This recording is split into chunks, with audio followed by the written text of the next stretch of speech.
Hello friends, welcome to my channel. আজকে আমি আপনাদের সাথে শেয়ার করব ঘুগনি রেসিপি। এর জন্য আমি নিয়ে নিয়েছি মটর, কেটে রাখা আলু, আদা বাটা, রসুন বাটা, কাঁচা লঙ্কা কুচানো, পেঁয়াজ কুচানো, টমেটো কুচানো। আমি এবার প্রেসার কুকারে মটর আর আলু সেদ্ধ করে নেব। দিয়ে দেবো হলুদ, নুন আর পরিমাণ মতো জল। আমি গ্যাস অন করে সিটি দিয়ে নেব 3টে।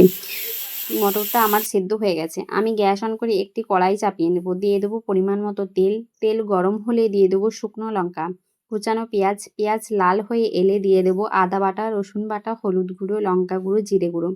আমি দিয়ে দেবো টমেটো কুচানো। মশলাটা ভালোভাবে কষিয়ে নেব। এবার দিয়ে দেবো সেদ্ধ করে রাখা মটর, আলু।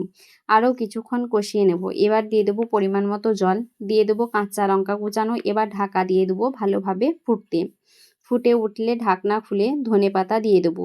দেখতেই পাচ্ছেন কত সুন্দর দেখতে হয়েছে। আমি একটু গাজর কুচি, শসা কুচি, পেঁয়াজ কুচি ওপর থেকে ছড়িয়ে দিলাম।